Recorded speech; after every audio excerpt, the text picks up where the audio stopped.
Hi budding biologists, good to have you back. So far we've explored different types of cells and their organelles. Now we're going to explore the cell membrane in a lot more detail. The cell membrane is important because it controls what moves in and out of the cell. Cells require nutrients to enter and waste to exit to stay alive. There are many different types of substances that move both in and out of the cell to keep it functioning, and the ways these substances move in and out is due to the cell membrane. A model is used to explain the cell membrane. Let's briefly review the concept of a scientific model. A model is a representation of an idea or an object or even a process or a system that is used to describe and explain the phenomena that can't be experienced directly. The fluid Mosaic model used for the cell membrane was proposed by Singer and Nicholson in 1972, after a series of different scientists completed experiments to determine the structure and behaviour of the cell membrane. This model takes its name because of two key characteristics. The first characteristic, the cell membrane is flexible. The phospholipids in the bilayer of the membrane are able to move, acting like a fluid. The second property is the molecules, such as lipids or proteins integrated into the membrane, resemble tiles in a mosaic. So do you understand? Fluid, free-moving structure, mosaic, studded with molecules that look like a mosaic. This model is accepted because of the data used through the study of the behaviour of membranes, chemical analysis, and electron microscopy studies. Okay, now we're going to look at the structure of the cell membranes. The primary structure of the cell membrane is the phospholipid bilayer. This means it's made of two layers.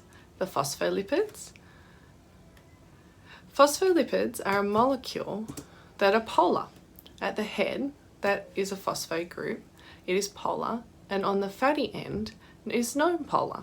Remember that water is polar too. This means that the head of the phospholipid is attracted to water and able to form a hydrogen bond, whereas the tail is repelled. This results in the tails being attracted to one another, forming the bilayer of the cell membrane. Let's review. Fatty tails are nonpolar and hydrophobic. This means that they repel water. The phospholipid heads are polar and hydrophilic, which means they form hydrogen bonds with water molecules readily. So these molecules arrange themselves to have the heads in contact with water and the tails creating a hydrophobic zone between the layers. This phospholipid bilayer is called the cell membrane or the plasma membrane. It is described as being semi-permeable or selectively permeable. This means that it allows some materials to cross but not all. Protein molecules are integrated within the lipid bilayer of the plasma membrane. There are four main types of proteins that carry out different roles for the cell. Firstly, transport proteins allow for specific molecules or ions to pass in and out of the cell. An example of this is an ion channel. Receptor proteins communicate between the outside and the inside of the cell. They have a receptor pocket on the outside where the molecule binds to the receptor and a signal is passed along the protein through the plasma membrane to the proteins within the cell. This could cause the proteins to change shape, position, or function. Lipid-anchored proteins are bonded with the lipid layer of the plasma membrane. These molecules help in communication of proteins within the cell. Peripheral proteins form a temporary bond with the cell membrane, allowing them to detach and reattach. This allows cells to coordinate and communicate using a network of proteins and reactions.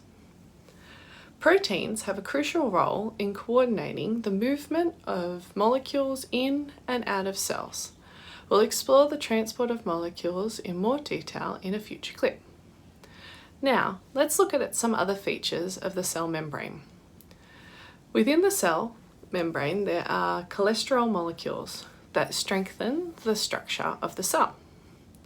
Carbohydrates are attached to the outer surface of the plasma membrane. They are crucial in cell recognition. This enables cells to distinguish between the type of cell from one to another. They are called glycolipids and glycoproteins, depending on the part of the membrane they are bonded to.